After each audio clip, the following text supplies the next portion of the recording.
Hi viewers, another episode of Guest with Nazir. We have special guest Bettina Yarde. She's qualified immigration advisor. Welcome, Bettina. Thank you. Could you please tell our viewers about your early days and your qualifications? My early days were quite boring, I guess. I was born here in the UK. I was born in Sheffield and I grew up in the city. I went to university in Huddersfield before I did a year out and went and studied in Finland for a year. And then I came back and finished off my degree here because I wanted to do a European law degree. And then I needed a job after I finished uni, and my friend was working for an immigration company in Cambridge, and a couple of my other friends from uni were going to apply for the same position as well because they were recruiting about 10 people at the time. And we all applied and we all got the job. And at first it was a way just to carry on university life altogether. But I found that I had a real flair and knack for immigration law, and I've just built on that ever since. And how you see, because you have seen a lot of developments in immigration law, so how you see that these changings have happened over the period of the time? Immigration laws definitely got harder and more complex than when I first started back in 2002. Now it is very much controlled by the rules and there's less room for discretion like there used to be, and not just the border agency but also a lot of other departments are now involved with immigration and monitoring that. So now you've got DWP that are involved, housing are all now involved in the immigration sphere. And how you see that these changings, especially in legal aid cuts, are affecting the people who are facing immigration problems, or especially in asylum?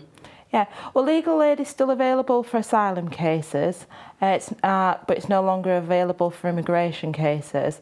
So we have seen real issues with people that, for instance, want to bring their family members here who are no longer able to access immigration, or people that have been here a long time and that have got family here, they can't access legal aid, so they're not able to fulfil their dreams or be able to put together what would be a good quality case to the Home Office to allow them to stay.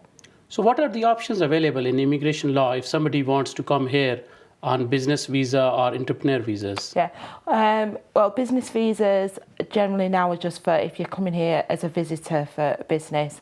The entrepreneur's visa, that has had quite a few changes last year. That's now under Tier 1. A person would have to have £200,000 to invest, and they'd either have to be establishing a business, joining a business here in the UK. So they have to set up a new business, or they can join a business which is already existing? Yes, they can do both. It allows them to do both. So both options are available? Yes. And how they have to prove their funding? So the funds should have been in their account for a particular time frame? Normally it's about 90 consecutive days, and the Home Office will want to see the bank statements for that length of time. If it's been given to them by, say, a third party, then they'll need proof that the third party has given it to them without any restrictions, so they'll need a letter from that third party outlining that it's a gift to them and that they're free to make that investment and use the money as they choose to. In terms of investment, these £200,000 should be invested in any business, or there are some restraint or restriction on those? Yeah, there are restraints on them, but generally it's open to most businesses. So, for instance, if somebody's wanting to establish a restaurant here, that wouldn't be against any of the rules. And what are the rules for especially for rich investors who wants to come in this country? Yeah, well, that changed back in November last year. It initially had been at £1 million investment. Now it has actually gone up to £2 million, and there are certain things that they can invest in. So it's normally government bonds, or it's share capital, or a loan to an actively trading company here in the UK. So we've discussed two categories. Yeah.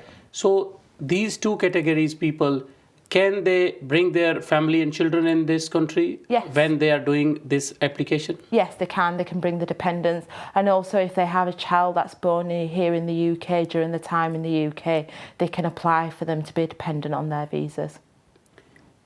And in terms of the changings, how you see, because now recent debate is coming in the media that Human Rights Act will be abolished or repealed or amended. So how you see these changings will affect the immigration law? It'll affect it greatly because a lot of people still rely on their rights for family life or private life. And I think it'd be a disgrace if it was repealed or abolished the Human Rights Act.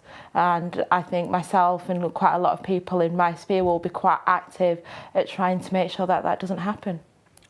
So in terms of, now we're going to a different subject, domestic violence, because a lot of people who comes on family route or marriage route, sometimes life is not good for them in some time, in some cases. Yeah. So if a partner or a spouse comes into this country on this route, and how they can go to the police, and what are the remedies in immigration law if somebody comes and they are the victim of domestic violence? Well, luckily, legal aid hasn't cut out victims of domestic violence, so it's still available for those people that have had domestic violence against them. They will be able to apply for leave to remain here in the UK on that basis. Obviously, they will need to be able to provide evidence, such as doctors' reports, police involvement, that they have been subject to domestic violence. And now, about the linguistics requirements. So for any foreign spouses coming from out of UK, when they're applying for visa, there is English language requirements. Yes. Can anybody apply for exemptions? And what are those exemptions? For spouses, there isn't an exemption. The exemptions tend to be if there's a medical reason why they can't, or if they're over the age of 65 generally, that they wouldn't need to complete the English language requirement. If they have achieved some kind of qualifications, can they argue that they have this certificate or they are able to speak English and they don't need that certificate? Yeah, if so, for instance, if it's a spouse that's been to university in their home country and it was taught in English, and as long as it's a qualification that the UK recognise has been taught in English, then they'd be able to use that instead. So is there any link or website available if somebody wants to check that these qualifications are acceptable? Yeah, it's the UKNARIC. If you just put that into Google, it'll bring it up, and then you can go on to it and you can put in what degree you've got, and then it'll check to make sure that it's one that the Home Office would accept. And when we talk about immigration, at the same time, we talk about the asylum law, because a lot of people who are victims of different situations. So what are the duties of United Kingdom's government in terms of the victims who are coming to this country? In what way do you mean? So in conventional rights or also in Human Rights Act? Yeah, well, if you're claiming asylum here in the UK, to be granted refugee status, you need to show that you are being persecuted for a convention reason. The ones that we tend to come across most is either to do with political opinion or religion. You need to be able to show that you're outside of your state, which is obviously an easy test if you're in the UK. But you need to be able to show that you couldn't relocate within your home country and you couldn't seek protection from the authorities in your home country. As an immigration lawyer, how you see that recently in immigration law that right of appeal in a lot of cases have been removed or taken away, and a new remedy has been given. It's called administrative review. How you see this remedy and how you see it's affecting your clients? I don't agree with the remedy. I don't think it was right to withdraw the certain appeal rights. with an administrative review, that it just goes back to the Home Office to review it, and they'll still review it on the same basis. And what we tend to find is that they don't overturn their original decision, whereas if it had been seen at an appeal in front of an immigration judge that's completely independent, then there tends to be more positive results. So in terms of these remedies, because now they have to pay, in some cases, the court fee, especially in appeals, how you see it's affecting the people who are affected by any decision or any immigration decision? I think the court fees are reasonable at the moment. I think they're at £140, and most people would be willing to pay that. And it's £140 if you want to actually go to a court hearing. If you want it decided on the papers, then it's £80. And most of our clients don't have a problem with that. And what are the views about other immigration advisors, or your view particularly, about this NHS surcharge which has been added recently? Yeah, I think it's just trying again to put more pressure on the individual, and again just trying to discourage people really from coming to the UK. It roughly works out at £200 per year per person.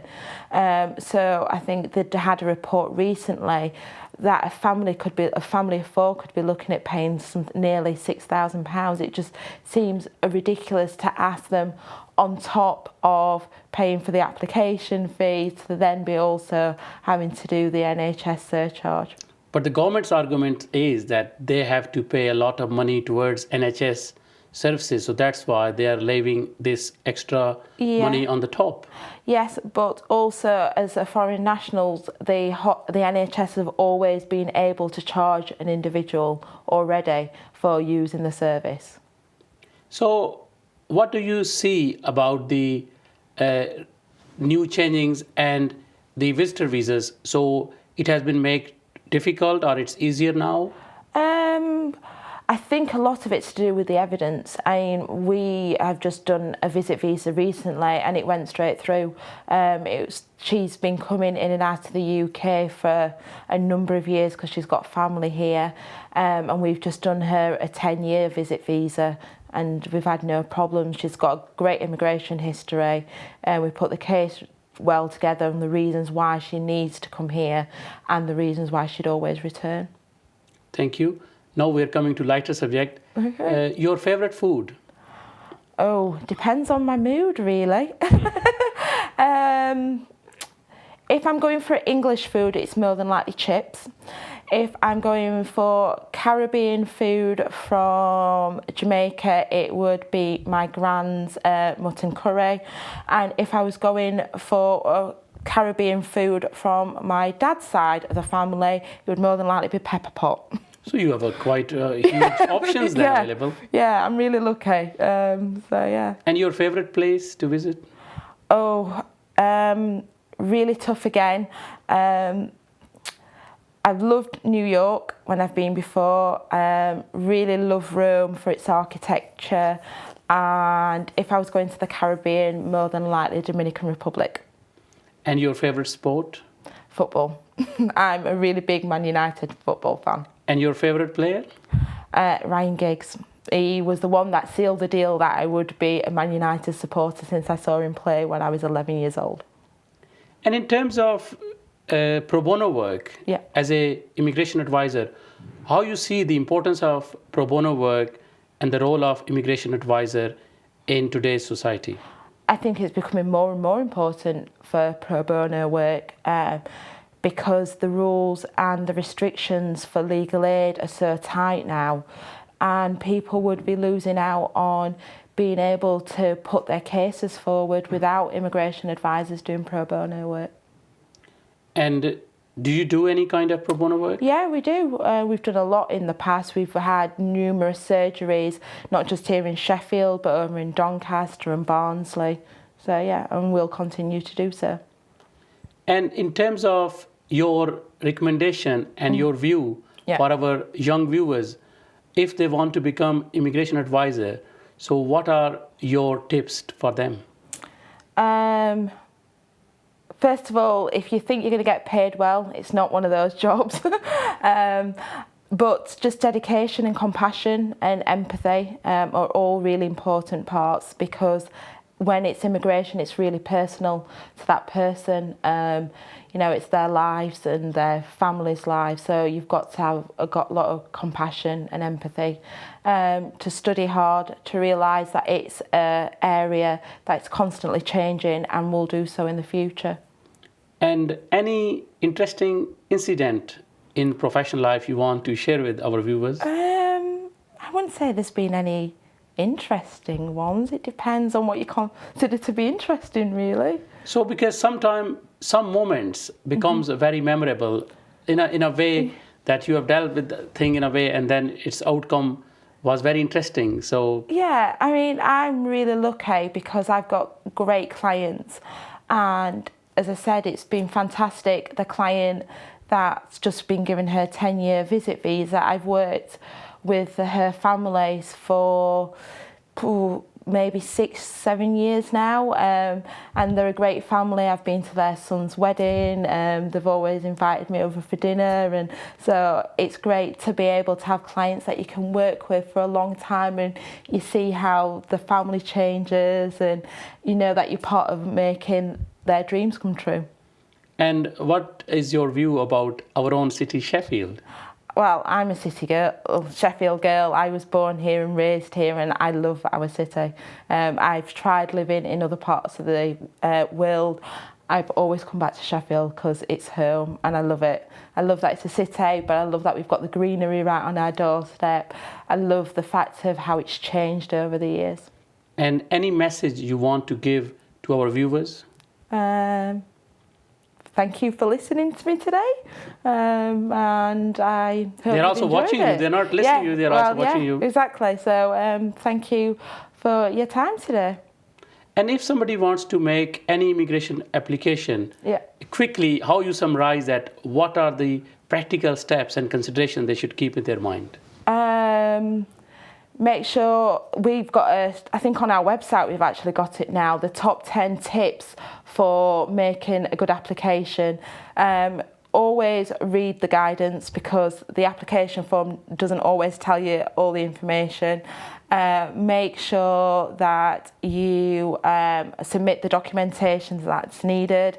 The Home Office now, unless it's a bank statement and you've got 1 to 5 and you've missed out number 3, won't ask, that's the only time they'll ask you for it. So make sure that you submit all the information. There are lots of immigration advisors around that also will do a check-in service for you. So even if you think you're comfortable with submitting it, but you just want somebody to have a view over it, there's lots of immigration advisors that can do that for you. And that's pretty about it, I think. Viewers, I hope you have enjoyed today's episode. Bettina, thank you very much for joining me. Okay. And it's been a pleasure to interview you. Thank you. Thank you.